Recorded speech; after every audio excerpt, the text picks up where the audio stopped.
I'm Jennifer Reyher with the Muscogee Nation Office of Environmental Services, and I'm here with Becky Barnett, and we are going to talk about her and how she feels about the environment and what she's seen change. Becky, would you introduce yourself and tell us a little bit about you? Yes, my given name is Rebecca Barnett.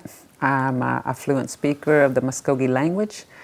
I was born with the language, and I was raised by elders. My whole family spoke, so there was no choice in me speaking the Muscogee language. I went to school speaking both English and the Muscogee language. I have 3 daughters and 8 grandkids. I've been married 32 years to the love of my life. So we've raised our girls in a Muscogee traditional home. So they know all the do's, don'ts, everything that goes with the Muscogee world. We've raised them in that. Now we're teaching our grandchildren, and we're teaching them the language now. And talking about teaching your kids the language, now you also teach college kids the Muscogee language, Yes, correct? I do. I teach at the college. I've been teaching there probably about 10, 11 years. I teach the intermediate and advanced classes. And it's been a joy because sometimes the kids, their faces show that they want to know who they are and where they belong. And I teach them that, where they belong, who they are, and the language that goes with it. They might walk in that have an identity crisis. I had one that walked in and he was really down on himself because he didn't know his clan. And I said, give me 2 weeks and I'll find your clan, and I did. And that changed. He made a 90-degree turn in my class, no attitude. He was so happy. And I was glad I'd done that because he walked in my classroom with attitude. And that makes you happy. That fulfills what your goal was. It's been very satisfying for me to teach our language to young people that's coming up in our nation and may be a vital part of our nation one day. They may be chief one day, second chief one day, and I'm hoping to see one of them do that. So the college is a really special place. I think it's a great institution. Would you mind sharing a little bit about the college? It's tribal. I graduated from there. I was a 3rd graduating class from there. And it was more like family to me because there was a lot of natives that were teachers, and they could relate to you and you could relate to them. And you didn't feel out of place. It was just like going from home to home. And I also work at the Muscogee language program. So, and that's family in there because 2 of the fluent speakers I grew up with. So, and the college is a place that, you go to a big university and sometimes you may feel out of place sometimes, for some of our children. And it wasn't that way. It wasn't that way at the college. It's more like it's learning, but yet family atmosphere. They can relate to you, and kids relate to each other because they're natives. In our language program, we all grew up together, so it's kind of like family in there too.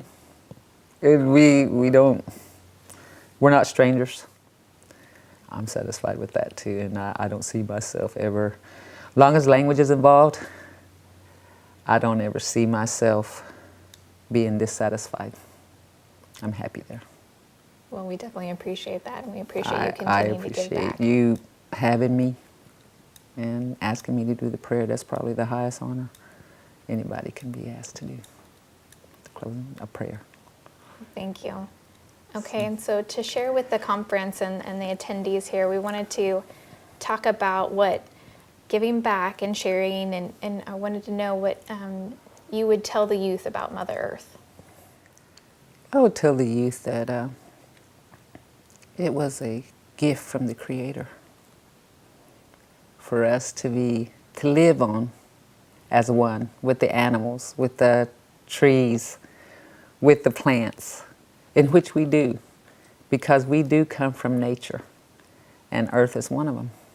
They gave it, it had clean water, and take care of it. Our young people now is in technology, and I understand that because we have to move along as technology grows, but they need to conserve water. It's not something that we can take for granted.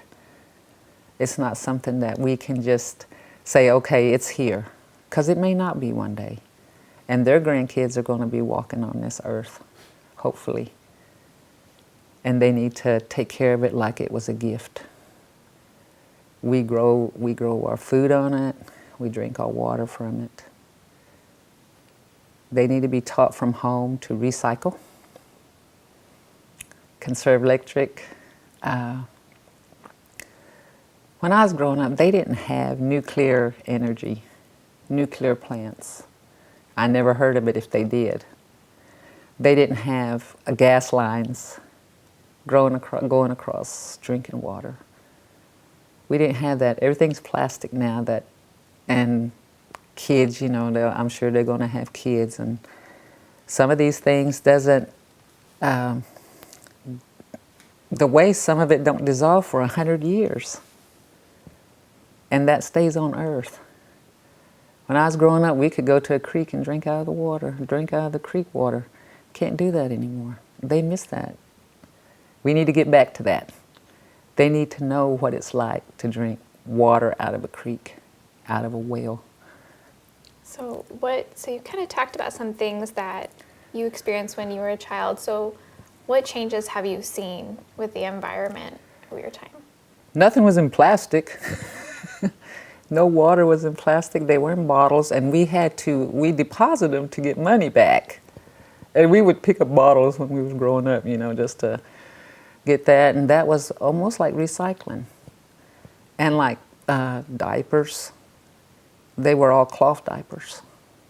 I didn't see the modern conveniences that we have now.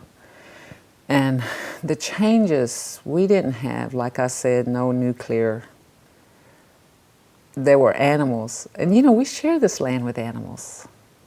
And I read about where the animals are going extinct. We're going to be one of those one day if we don't take care of this. Everywhere I went, there was gardens. You don't see that anymore. I remember growing up, and we'd be sitting outside at night, you know, and we didn't use pesticides. We didn't use off. My grandmother would get an old tin coffee can, and we'd put a little bit of grass in there, and she'd start it with a match, and the smoke would keep the mosquitoes and stuff away. And we'd sit there with no lights, sitting in the dark, talking. I miss that. I miss that. And listening to night sounds, whippoorwills, frogs, bugs. I don't know if a child now knows those sounds, because they don't take time to sit and listen to those things. But our children need to realize that this land was given to us to live, not just stand on it. So you talked about your family, you growing up in a Muscogee home, and that you had a close-knit family. Are there any stories or anecdotes that you'd like to share that your family shared with you? Well, you know, my grandmother used to tell us when we were growing up, go pick up chicks. And because she would raise chickens, you know, of course, and they ate them. They didn't just let them roam the yard. They ate them. That was their food. So we'd go pick them up. She says, because it's going to storm. It's going to storm. And I always wondered why she wanted us to do that, because it didn't look like there was a cloud in the sky to me, but she said that it's going to storm. And she said, go pick them up. And here we go. That was the last thing we wanted to do, because we were playing. But we would go pick them up, and sure enough, it did.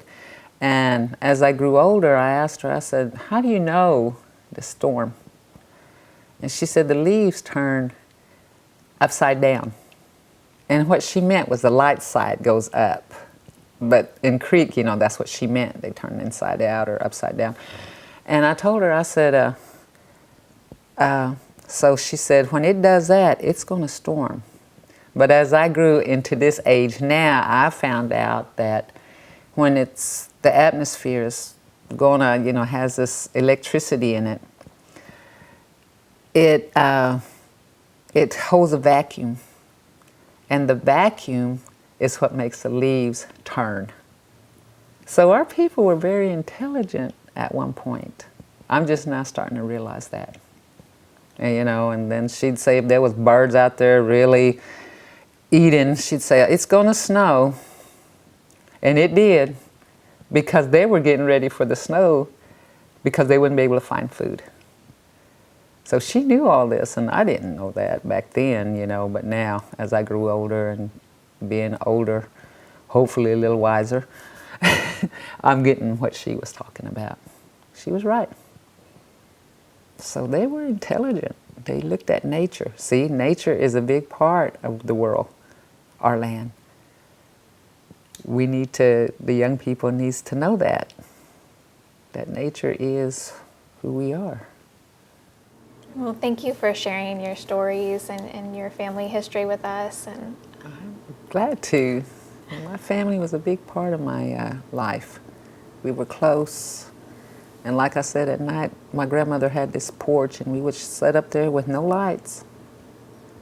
And they would just talk, especially when the family got together, like her sisters and her kids would come over, and they'd be sitting in chairs while we were sitting on the porch, and we just listened to them. And they'd be talking about their day or bygone days that happened. And thank you for sharing that with us now and continuing it with the language program and at the college. I know that the work you do is vital, and I thank you for doing that. I sure appreciate you having having me here and involved in the language program. It's been a pleasure. And most of the people that I've told these stories to was my grandkids and the ones I work with. So now everybody knows. I'm glad to be here. I was glad to be here. Thank you.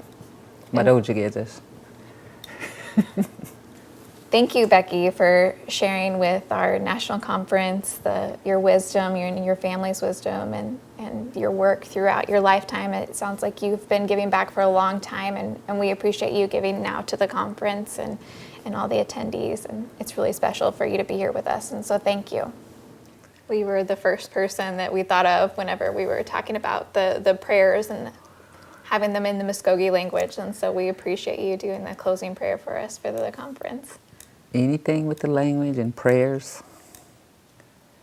that's our job.